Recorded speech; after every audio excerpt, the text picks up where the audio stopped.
Looking for real stories that lift you up and light a fire inside?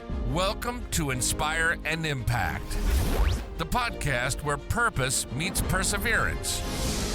This is where transformation begins and your story continues. Welcome to the Inspire and Impact podcast. I'm your host, Daniel Rosenstein. The show features real conversations with thought leaders, healers, entrepreneurs, and creatives who share journeys of growth, purpose, and making a meaningful impact. Today, I have the honor of interviewing Akeisha. Akeisha, thank you so much for coming on the show today. Thank you so much for having me. Can you share a little about your background with our audience? Yeah, so my background is in movement. I'm a former contemporary dancer, but now I've taken years of working with the body processes, energy work, hands-on processes, and molded it into a way that I like to work with people to liberate their body from all the emotional baggage that has been stuck and shoved down, that's now showing up in their body like low energy, chronic pain, even health concerns that they want to look at from a different perspective.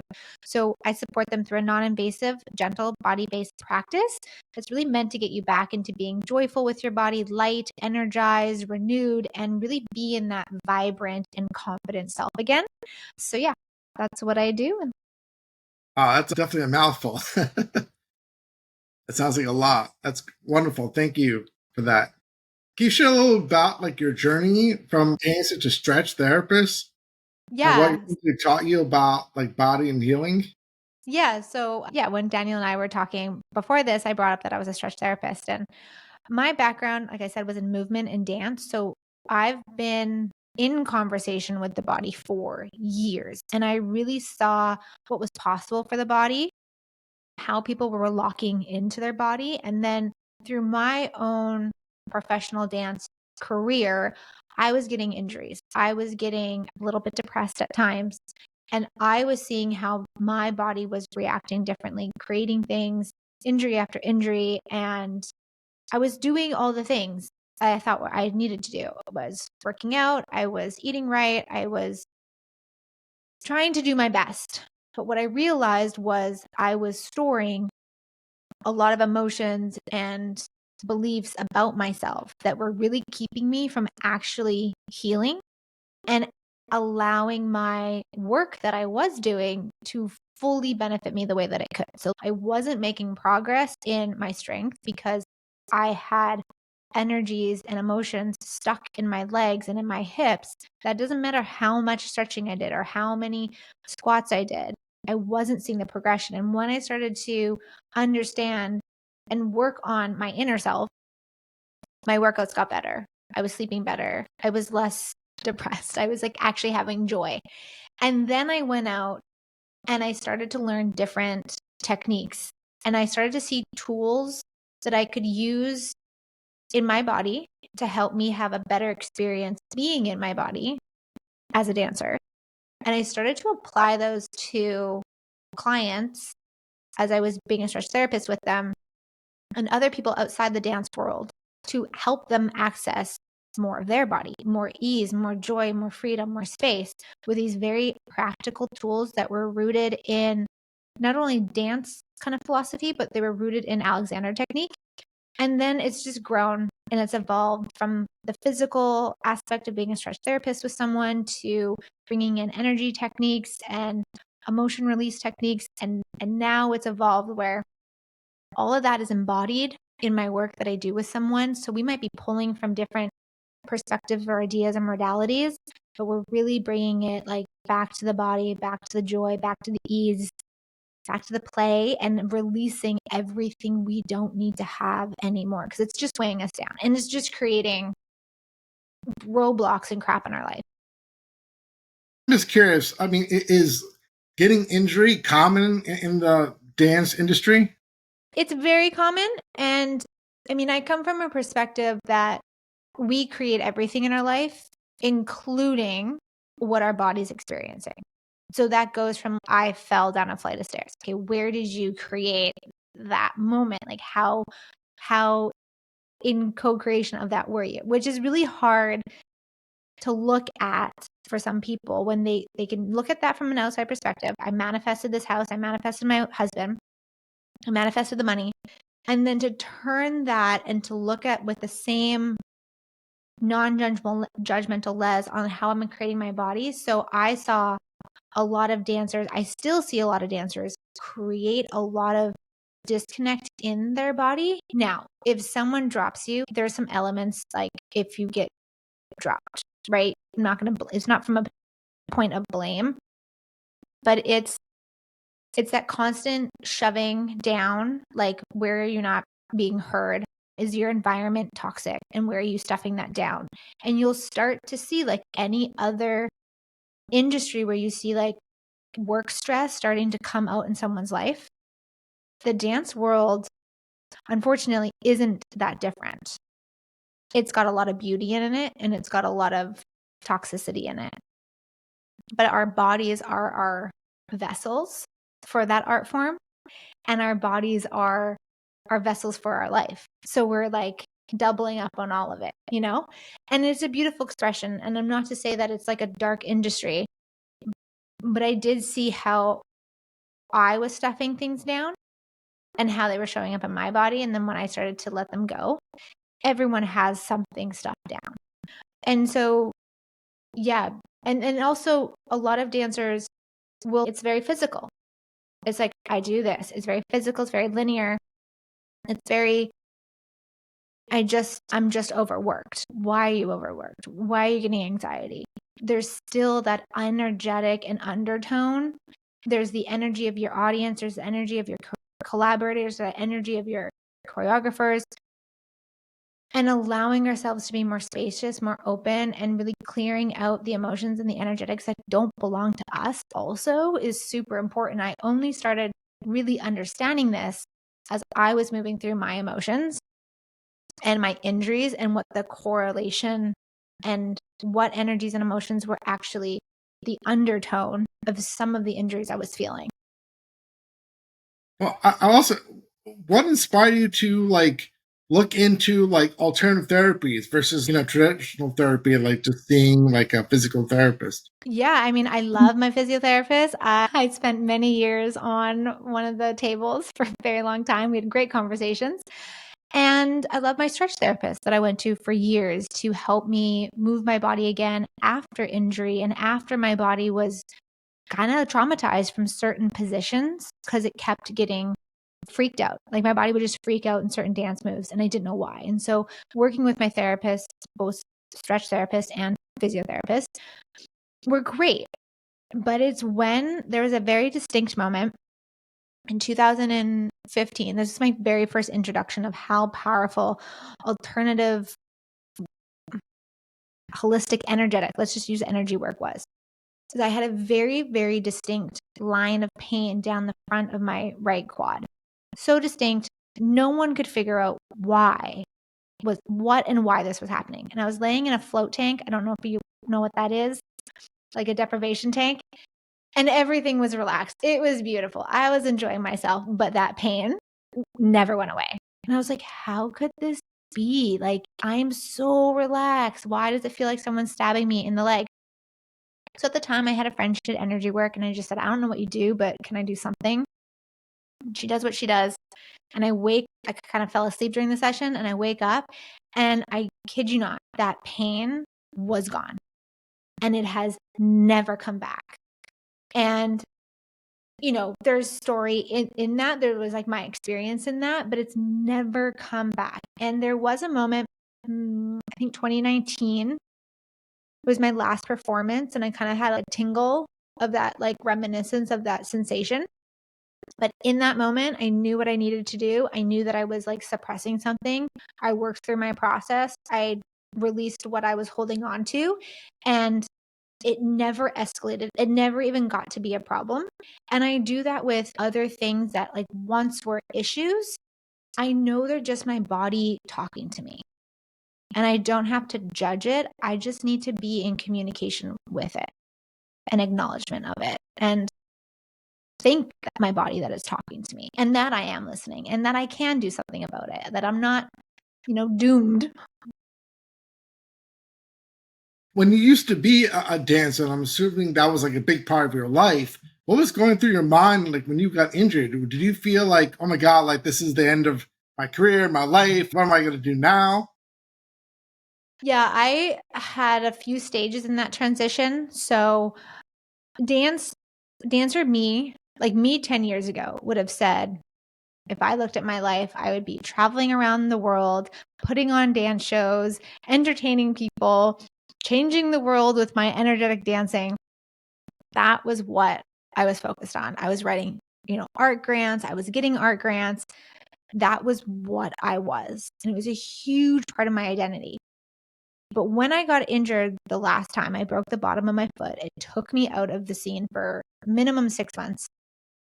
And it was a really long process back into it because the bottom of your foot, that's literally what holds all your weight and anyone else you're dancing with. So I started to look for alternative things to kind of shift me out of the dance world.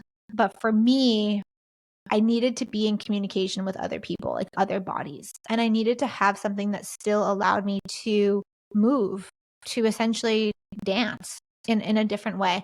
And that's when I found stretch therapy as, I was doing it for myself personally. And then I was like, okay, this is a way of being with the body. This is a way of showing someone that something else is possible for their body, that they don't have to be in pain, and that there are ways to work your way out of it. And the depth of that can go on forever.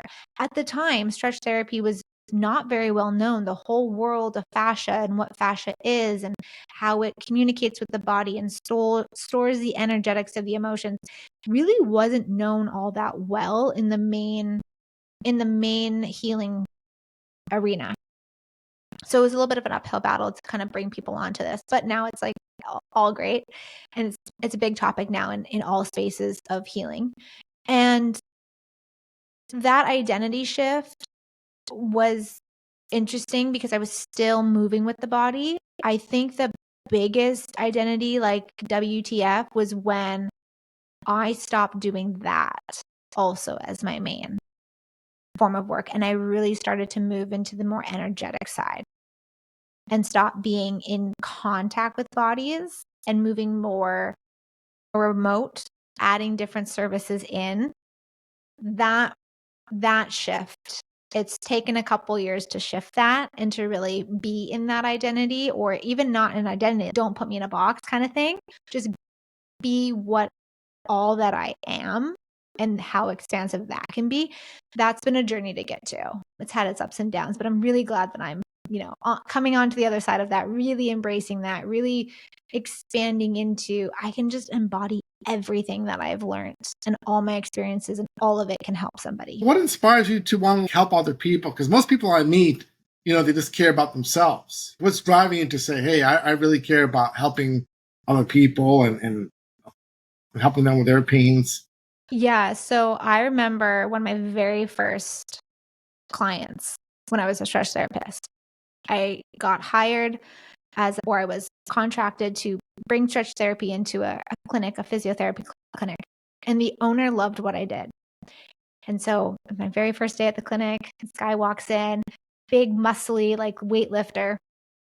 And he's huge. He's huge. And I'm tiny. And he, like, I don't know how to describe, pranced, like, kind of like had a like pep in his step walking out of my office. And he looks back, you did a good job. And I was like, thank you. His joy in his body and how free and light he felt that he swaggered, pranced out of my office was all I needed to know that I can change a world. I can be, and it's not me doing it to the person, it's me being in the possibility of what's possible for their body. And just holding that space for them through the entire session. They come to me and they're talking, I've got this, I've got this, I've got this, I've got this. And even when we're doing online, all I kind of notice is the contraction. But I know that there's expansion. So I can be in that space and hold that space for somebody, do our session, And then they start to step into that space for them. And then they feel that, they sense that, they start to get that energy, and then they translate it into their life.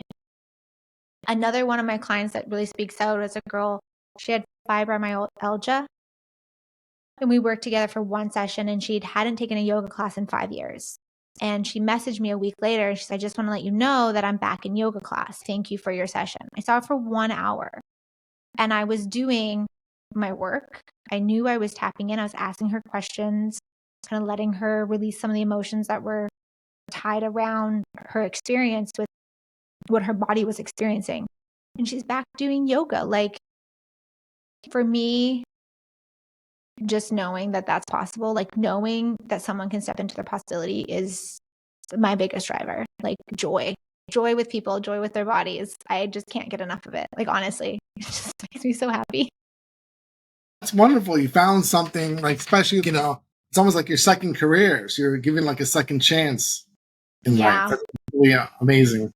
Yeah. I always say if I could bottle the feeling that I get in my body when I'm dancing and give that in a little blue pill to somebody, and then have that explode in their world, like what is possible for somebody. And I think I found that through molding all the modalities that I have under my belt, all the different perspectives, and really harnessing and like holding that in a container of what's possible for you.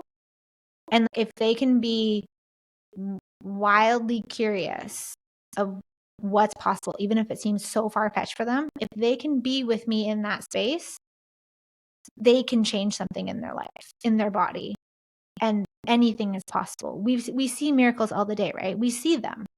And it's no different from like you or I or Joe or Mary on the street. Little tiny miracles are just as profound as like the big ones. You kind of talked about like people being in pain. Why do you think like people unconsciously want to be in pain? Isn't that like almost like not logical? It isn't. My perspective is, I always ask this question when someone's like, why is this happening? And I always ask, what about it do you love? And what about it do you hate? And we use pain, funny enough, to keep us in connection with someone or a community. So one person will constantly create pain in their world so that they're given care, that they're being seen, that it's the only way that they know, because that's how they grew up, seeing their family in pain, to be connected to everybody. If everyone has the same story, I'm connected, I feel seen, I'm being heard. That, I think, is one of the strongest undertones that keep us in pain. There's a million out there that people could say from the physical world, what we're ingesting, what we're putting into our bodies, our environment, right? It all plays a factor. The undertone energetic, from my perspective, what I believe is that there's an element of it that we hold in our world. And that's just going to, if you look at how like everything's created, if you align with that, you're going to keep creating those little moments. So you gotta look at what you like about it, what you love about it, and start to look at that, and then start to change that. And that requires you to step outside of what you know currently as your reality and start to create something different. That's really amazing. I mean, it's kind of crazy to think like people want to be in pain, but I guess to your point, sometimes people do like it. There must be some type of secondary gains, like you're saying, Mm-hmm. whether is it possible Mm-hmm. maybe sometimes they're trying to avoid something, like they're in pain, to like avoid a situation, or Yeah, that's when we stuff. If we're not letting the emotions out, if we're not letting our thoughts out, if we're not letting our voice out, right? If people with a lot of neck, throat issues, it usually comes to, what are you not saying? What are you suppressing? What are you avoiding? Who are you avoiding? Who don't you trust with your voice? Do you trust your voice, right? Like all these things start to come out in a session. And in someone's life, there's tons of examples of people having, throat issues, and then them doing the inner work and being like, it was from this time that I was suppressed and I just keep doing it. When we start to kind of like toss out the dirty laundry, right? When we start to clean up the space, things are going to start changing in the body. And then when things start changing in the body, then we see the physical change, right? Inside and outside. But if we're not doing that, that's when we start to see the accumulation of the things. So yes, there's like avoidance. And there's also this kind of weird, twisted, it actually gets me something. And that one's sometimes a little, to go a little gentler with some people with that. And some people are like, that question. And they know exactly why they keep creating it, because they've gotten the sense of it. Like, oh, if I do this, I know I'm going to get attention. I know I'm going to get XYZ. I know I'm going to get whatever it is. But they don't necessarily want to look at that side of them because they've judged it as a wrongness. And I think no matter if we're like getting something from something or avoiding it, if you're avoiding something, you're still getting something too, right? There's still some sort of transaction that's happening. If we can look at that from a place of like non-judgmental, just acknowledgement and allowance for it all to come up so it can all go, I think people would shift through some pretty sticky moments with a lot more ease, and probably at a certain rate go even faster. That's my perspective. So what have you discovered about how emotional pain shows up in the body, especially like in the fascia? Oh, yes. So it can show up anywhere in the body. The fascia, when I tap into a body, sometimes it's very organ-based. I mean, first of all, zoom out. Fascia is like everywhere. There's research coming out. 10 years ago, the research was like this small, and now it's like this big. And it's gelatin, it's hard, it's liquid, it's movable, it's all these things. It goes through so many different stages depending on like how much water is in your body. So, and it is water, it is a liquid, it's all these things. So when I look at a body or when I'm sensing a body, I'll notice that it's either trapped in an organ or trapped in the fascia line, which you can also look at as like the fascia lines also run on the meridian guidelines. So they're very overlapped. One is just like an energy line, one is like a physical structure. And what I've noticed that when we have tension in the body, it's usually a condensed amount of energetics or emotions. I would say more often or not condensed in the fascia. When we have a specific, my pancreas or my lungs or something in my lungs, or I've been having heart issues, or I've got kidney stuff, that's more like emotion stuff in the organs themselves, from my understanding and practice in this work over the last 10 years. So I don't know if I'm answering your question fully, but that's kind of see where sometimes it's very like the organ itself. And then other times, like I'll know that, okay, I need to put my attention on my client's big toe. Don't know why. I know I'm gonna get there, but I'll go there energetically and I'll know that, okay, there's a meridian line that's attached there. There's fascia lines that attach at the foot. So it could be any number of things that are being affected.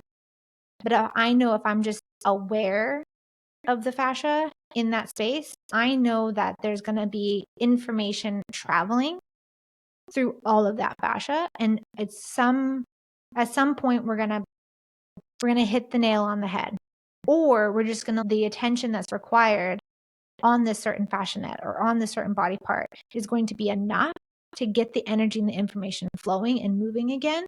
I've had clients, I've touched their like shoulder and they like flop on the table out. And they're like, what was that? And I was like, just the energy moving. But what they felt was like a lightning bolt through their body. It wasn't a particular, we don't need to know exactly what it is. We don't need to know where. I mean, someone can investigate that, but I think just knowing that you let energy move and it went was all that was required to make a shift in your life. I see a lot of clients with chronic issues have a lot of the same kind of emotions. a lot of shame, guilt. Women with hysterectomies usually have an undertone of shame, guilt, blame, and just sexual oppression in their lineage, not just themselves personally, but it's been what's kind of been passed on through the female line. We do a lot of work with women like that, and we can go super far back, and it's very illuminating of how much we kind of take on that gets then stuffed into these particular areas of the body that then start to kind of see, oh, hysterectomy or, menstrual issues kind of have these like similar themes. Anybody with like throat stuff, usually, what are you not saying? What are you not speaking? What's the truth that needs to come out? Brain, like headaches and stuff. Whose pain in the neck are you? How, like, who are you taking on, like, in your brain? Like, how many things are you taking on? What is even yours? Like, you are making everyone else's thoughts, feelings, and emotions yours. Like, really learning to differentiate, like, what's yours and what's everybody else's shit. Yeah. So are you able to like really know what specific emotion it is? Or you just feel some type of block. Can you differentiate between like fear or anger or shame or? Yeah, so I use, to get that granular and that specific, I use the process that's referred to as the emotion code, which is the kind of introduction to the body code and the belief code. One modality that was created, I mean, every modality from my understanding really has an undertone of everything Chinese medicine. Like, I think Chinese medicine needs to be given a huge round of applause for just their knowing, their insight, the documentation of all of this, and the fact that the physical and the energetic body are not separated. They work together, and that the body is very much a communicative, like, it's a communicative tool. It's going to tell us what's happening. So I use that particular modality. I find it very easy for myself to connect to. My clients really like it because it's very non-invasive. It's gentle. If something has happened in their life that they're not ready to talk about, we can still pinpoint the emotions and the time that these emotions were getting trapped, and if they were theirs or somebody else's. And we can go down to the very specific emotion. We can get very granular, and then we can release it so it's not invasive as some other or physical acting, but allows them to let it go. And so then I look at it like kind of deplugging like a power cord, so that you have the power cord, which is the event or the memory, and then you can start to observe that without the electrical input and that charge on it. So yeah, to answer your question, a very short answer now, I use the emotion code to get that granular and that specific. I find it a very effective tool. I've learned the emotion code too, and I agree. It's really effective and powerful, and so you said very detailed. So yeah, like the other day I had to use it on myself because I was like, something is going on. What is this? So can I ask you, like, what does it take for like people to like want to heal all this? What does it take? A willingness, a curiosity, and know that it's a journey. I really truly, after being through so many different modalities for my own personal journey, there was not one thing that did everything.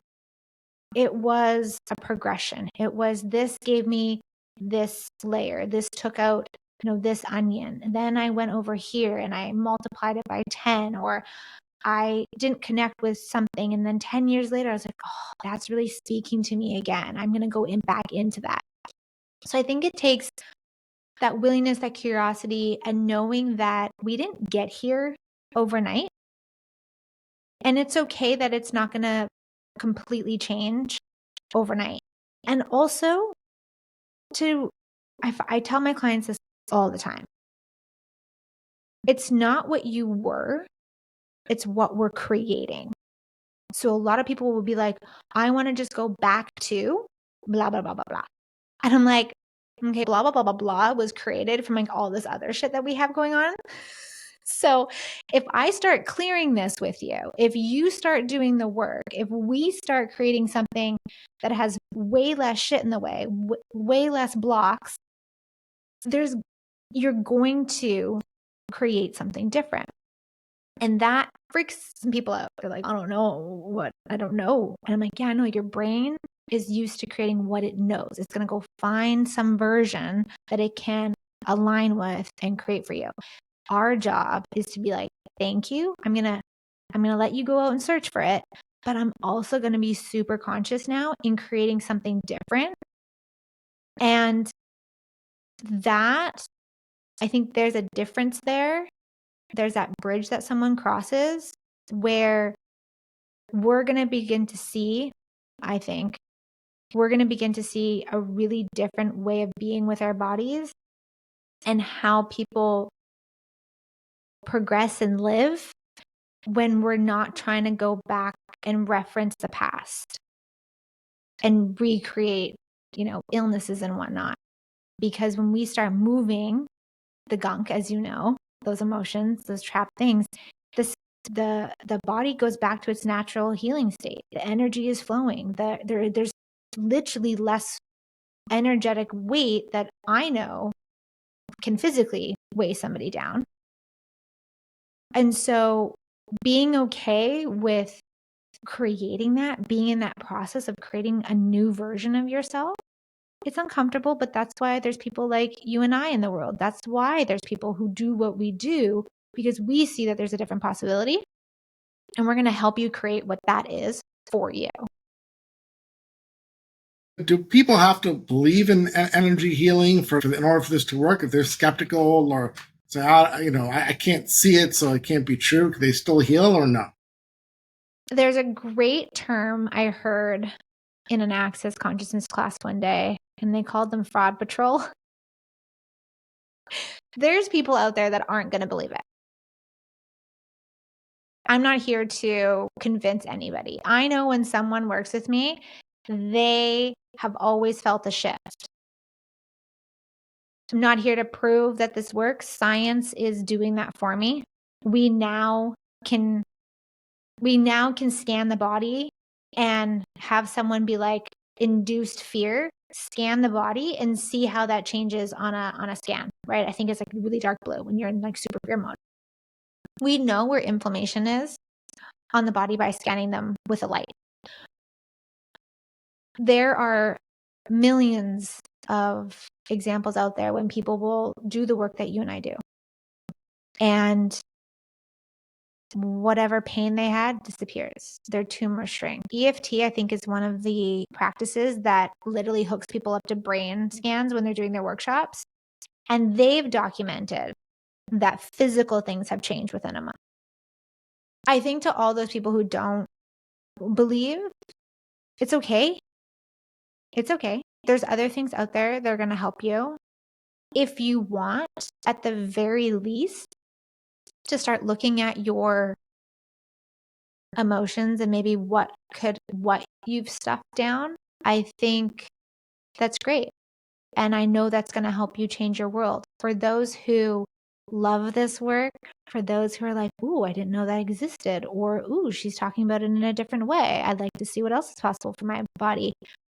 It goes back to that curiosity and that willingness to just be in that space. And I love those people. I love working with even someone who's, I never knew about this, but that seems like something I'd like to let go of. We start there. What else is possible for you, right? I'm not here to do everything, but I'm here to help you let go of your baggage. Empty those cupboards, clear out those hard drives, let go of the shit you don't need anymore, and be joy with your body again, because we get one of these this lifetime around. May as well, have fun with it. Definitely. So what advice do you give to people in the audience to help them listen to their bodies more instead of running away from it? Okay. I love this question. And sometimes I pick different things. So what is your audience? Oh, okay, this one. So one of my favorite tools I ever learned was from a counter technique class. And that was the tool. And think of tools like literally like a toolbox. Today, I'm going to pull out this tool, right? It might not work for that thing. Put it back in the toolbox and grab something else. But this tool is the expand tool. So many people contract their energy inwards and it gets dense, right? We feel like we are this body in this room and we feel a little small, right? So you can do this with me. I'll do it too. If we allow our body to expand like particles, 360, top, bottom, all around us. Daniel, do you sense like the energy just inside of you gets a little bit, like it starts to move a bit? There's more space. Your like low back starts to open up. You feel a little calmer in your chest. Do you feel Yeah, it was like, actually crazy. I was following along when you were saying that, and I was like, whoa, I'm actually feeling shifts. This is nuts. I was pretty fast, too. It's instant. It's instant. You can do this anywhere. When I was a server and my manager was like, Akeisha, you are literally going to hit somebody if you move that fast. I'm like, no, I'm so aware. And he's okay. I'm like, no, but I'm expanding my body out. I am less tension. My stress levels are going down. I'm breathing. I'm good. Manager, I'm good. I'm not going to hit anyone. And I never did. I even walked backwards in a restaurant. Not advised for a novice, for a professional dancer. We got you. But this is the tool I give everybody to first start here. When we start with expanding and allowing the energy to move out, we can go as far as the universe will take us, or we want to go. Let yourself go as far as you want. You then, from working with people, what I've seen is you then have space and ease to allow something to come up to the surface that's asking to be released. So then you would go, okay, what's going on in your solar plexus? What emotions can we allow come up? And you don't necessarily need to know the name of the emotion, but you'll get a hint of something, right? You'll get that, okay, right there. Can we let that expand out of us into the universe and be taken, right? And you can do a body scan, but the first thing I think is the most impactful thing is letting your body expand and knowing from there, I can do the next step and the next step and the next step and the next step. Did I answer your question, Daniel? Yeah, that was really powerful. And thank you for that demonstration. And we said it was quick, easy, but at the same time, it was pretty profound. I was like, wow, I'm noticing like a pretty dramatic shift. So thank you for sharing that. That's pretty cool. I'll just flip it for a second. So when someone goes straight into, okay, what's on your heart? But they're already contracted energetically and they've already finited themselves in the body. They usually have like tons of barriers up. So getting to that and allowing that anger or frustration or annoyance or fear or feeling unworthy, we'll say it maybe, but we're still like, it's here. Like it's not gone. It's not allowing to be released. It's like, I've just pulled the book off the shelf enough to read the label.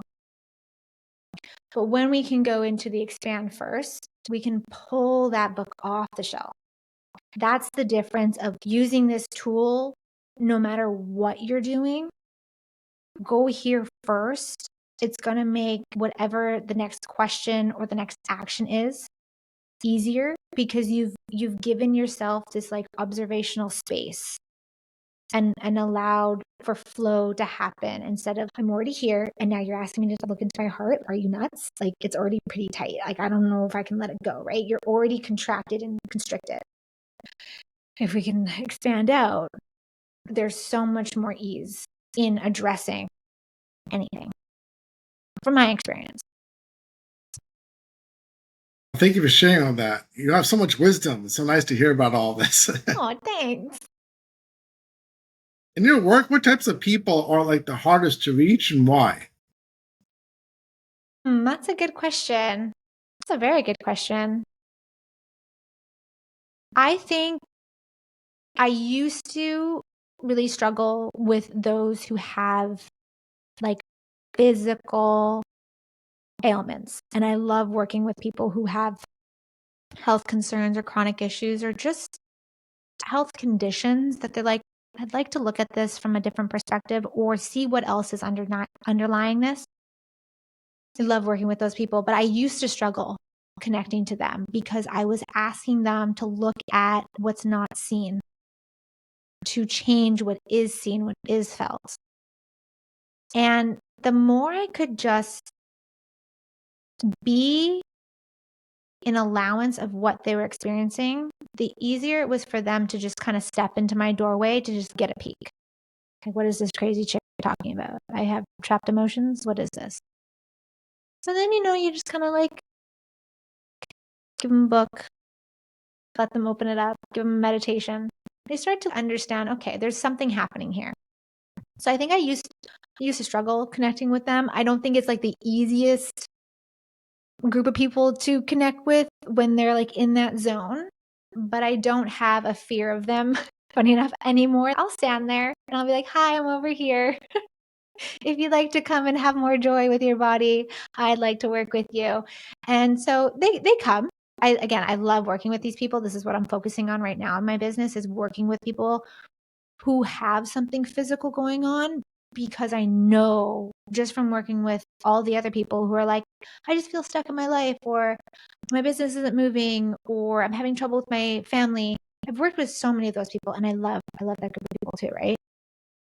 But to show somebody there's another doorway. There is something possible on the other side of whatever you're experiencing right now. Even if we can't erase it, even if we can't make it magically go away, we can give you so much more tools and awareness and space and body, and you are going to see a difference. You will. It's inevitable. But what that is going to vary from person to person. And I love working with those people now. Kind of got out of my own way and started raising a big sign. But they are hard because, science sometimes has to tell them first. But then I'm very grateful for science these days, because it is showing what we've known as energy healers, like you and I have known for years, what our ancestors have known for trillions of years, right? Science is catching up. So It's getting there, right? It's getting there, right? Well, definitely things are moving pretty fast, especially because AI, the things are advancing with like technology and information. Like with AI, it can process information so fast and so quickly. It can kind of combine different data from different places. So we're learning as a society a lot faster, like when you use like Chat GPT or something, you can access information so fast now. Like you can grab information from multiple sources within a few seconds. And I think That's more and more people really push science like faster and more forward. It's pushing science faster, but it's also giving people awareness of what maybe was only available to a certain community because that's where that person was, right? But now that information can be transmitted to tons of thousands of people, and they all can start bringing that into their life. It's, sometimes like medicine was only, to this particular region. Now we can, put that out into the world so then everybody has access to this. So I think, yes, like science and AI, they're just expanding it tenfold, technology just in general, but even what energy healers knew back in the day, when I put my hand on your body, it changes something. I do a practice called access bars. It's more for my own enjoyment these days, but if I'm with somebody in person, I'll run their bars, and you can scan a brain and see what the brain scans are for the practitioner and the participant. And you'll notice like lots of red, lots of blue. And then after an hour session or 90-minute session, both brains are green, right? So you don't have to have a device in your space or hooked up to you to get the benefits of what people have known for years. If I touch you, if I run energy remotely, if I do these tools that, all these different modalities over the centuries have downloaded and been the conduit of information for.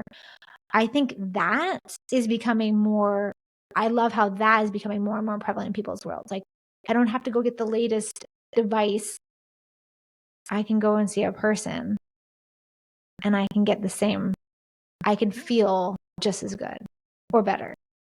And I don't have to break the bank doing it. Sometimes.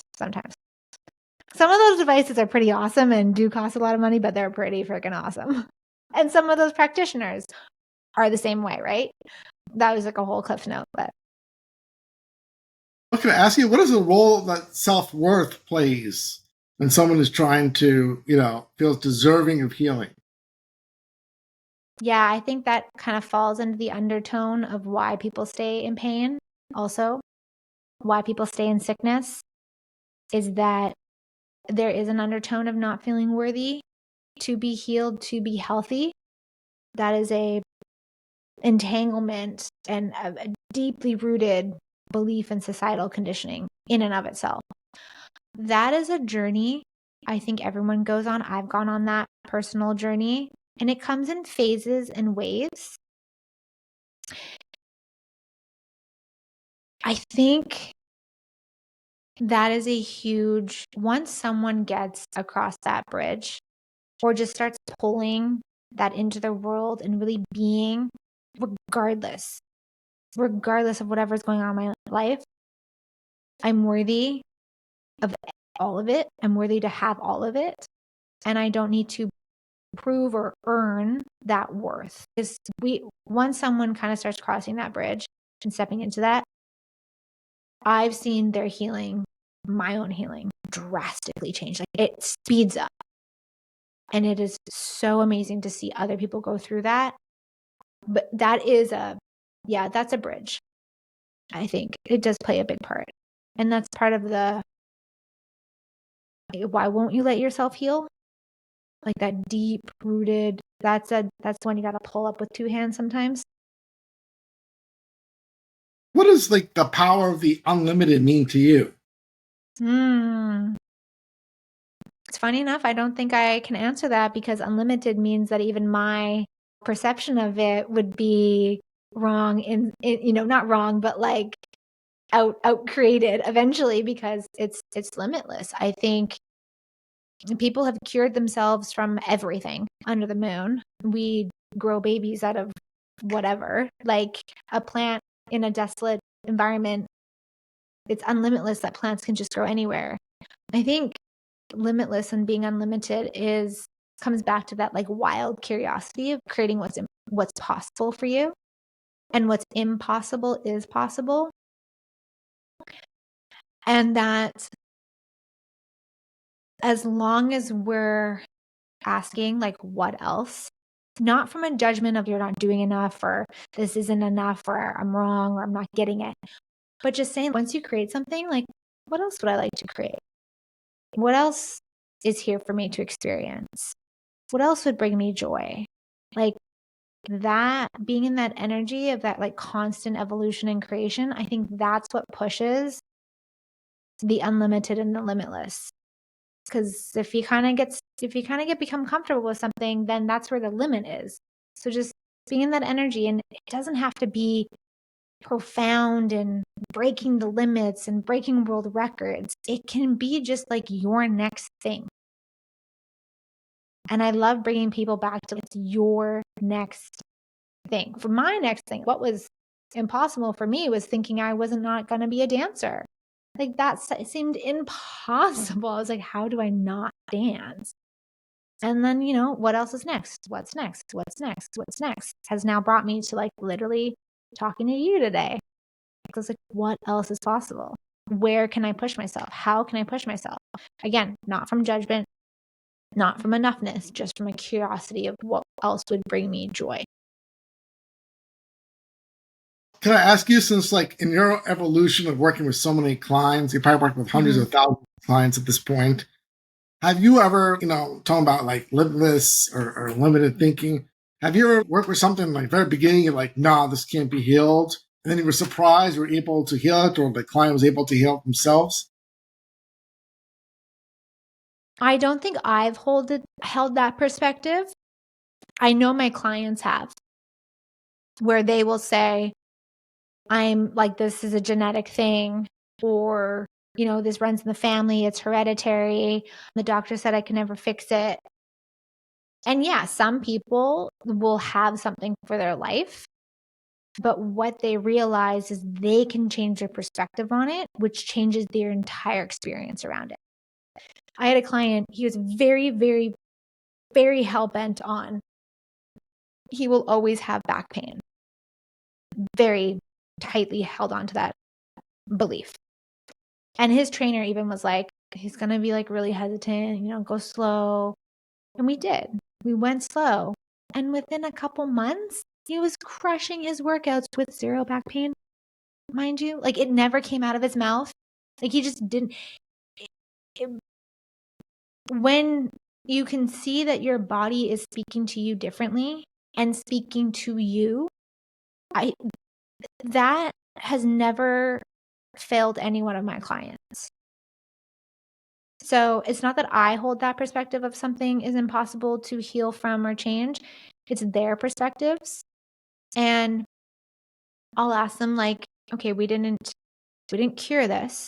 Okay, I can't say I can cure things. So maybe we didn't. But how are you now? And they're like, oh, I've got so much less judgment on it, or the relationship, I'm asking different questions, I'm eating differently. Look at all the things that we've changed in their life that's now benefiting their life. I've never had a client been like, this was whatever. It did nothing to me, because they eventually see something.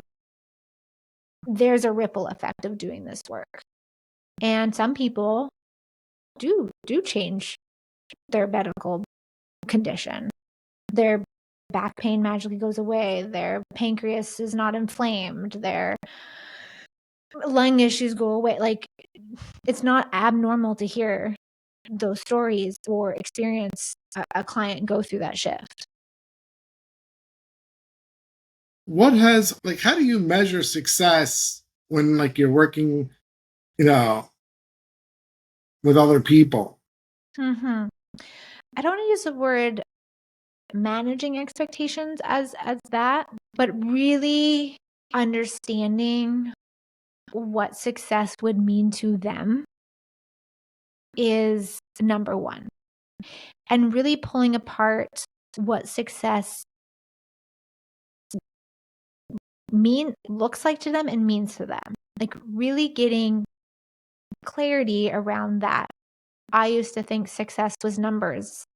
And now success for me is, am I happy with my body? Is my body feeling good? Am I doing the things that I require? Do I have enough time and space for my clients to show up fully as me?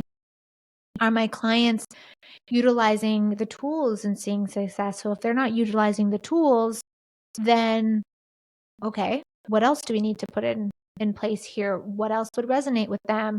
Is it just a matter of just becoming more integrated with them? How can I support them in doing so? Success, I think, has a bad connotation a lot of the time. And I use bad lightly, but it has this right, wrong, like check mark. And I think it's way more nuanced than that. And bringing someone into that nuanced realm starts to create layers for themselves to see, and then they start being the creator of their success. And that's, at the end of the day, it's like stepping into that possibility. What are we shifting? How are we shifting it? What are you letting go of? Okay, acknowledging all these little micro changes builds up to a check, if you could say it that way. Thank you. And that's a really good answer. What is one thing you wish everybody understood about their own bodies? That it's so much bigger. Going back to that tool I gave you earlier, that you create it. You are in creation with it. Like, it is going to do what you ask it to do. And it's going to create that based on the information that's been inputted. So if you're not liking the X output, let's clear out some of the input. Let's recalibrate ourselves and start to experience a different output. But you don't have to do that from you're eating wrong and you're doing all the things. That's all complementary. But I wish people, if I could just whisper into everyone's ear at night, your body's amazing.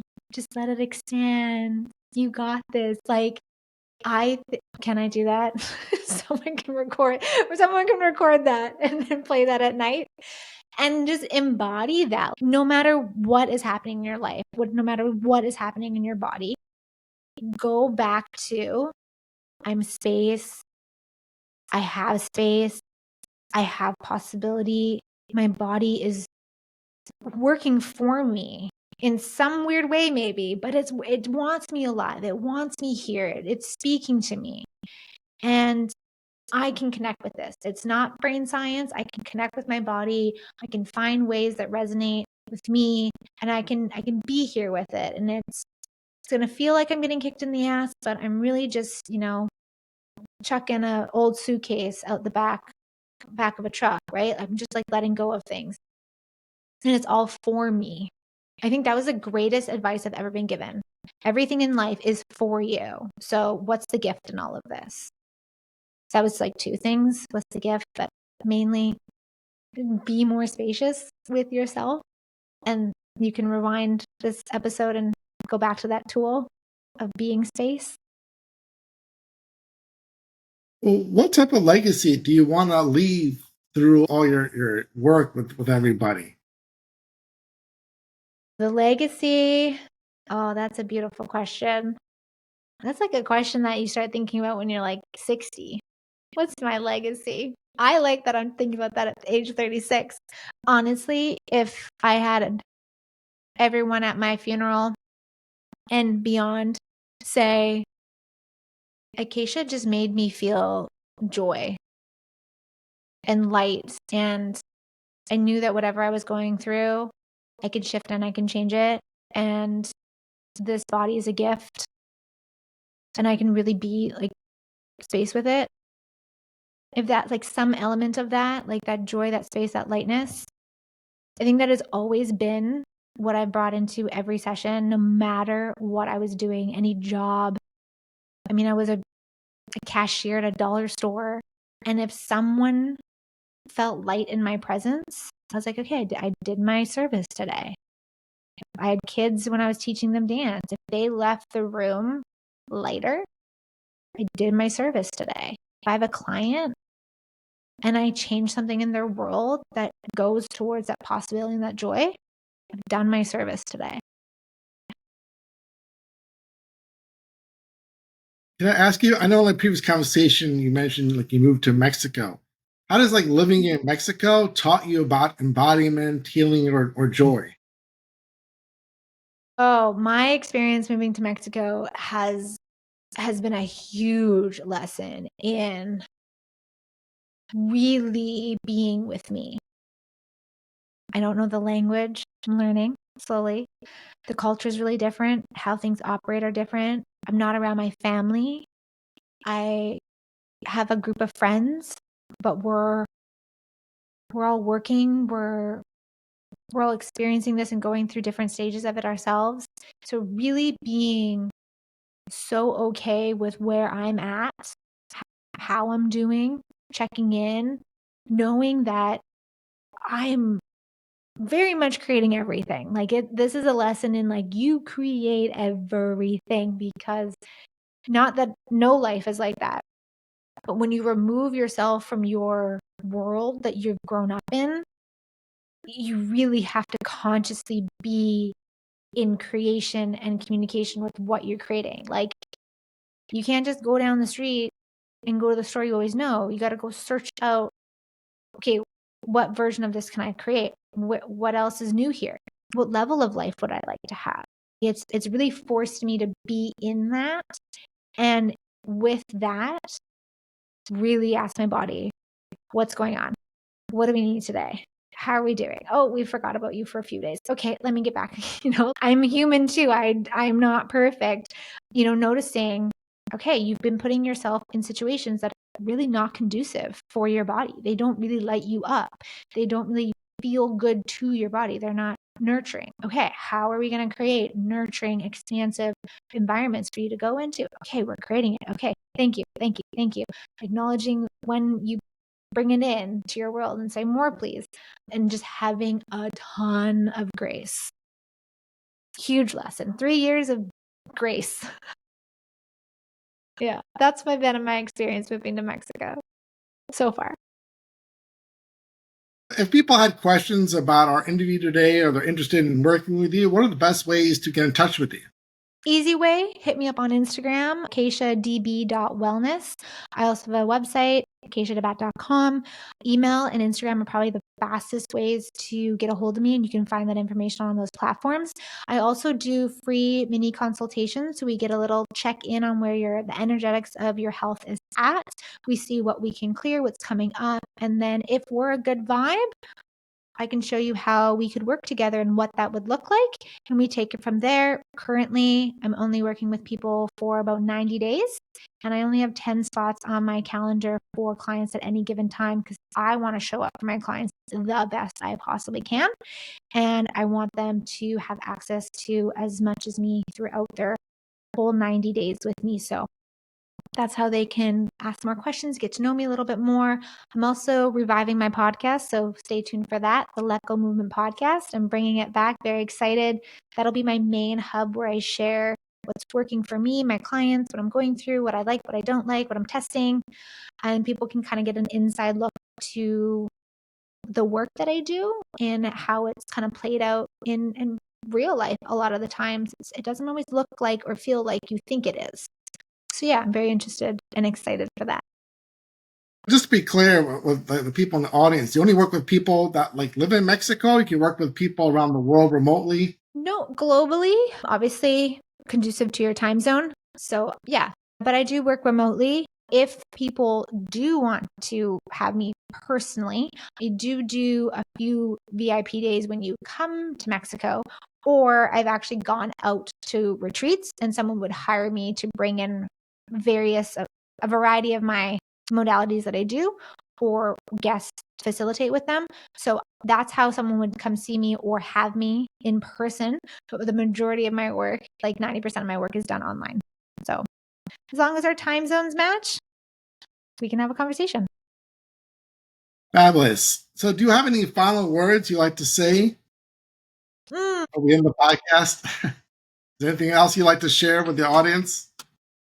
If you're curious that there's some emotional baggage maybe lingering around and you want to just explore what that looks like for you, do not hesitate to reach out to me.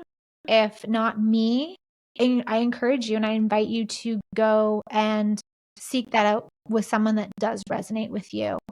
And if you've done energy work, you've done things, and you're looking for that really deep support, again, don't hesitate to reach out or find somebody in your area that you resonate with, because when we start letting go of what we do not need to carry anymore, our life really starts to change. And I think the world would be a lot happier if we were carrying a lot less shit.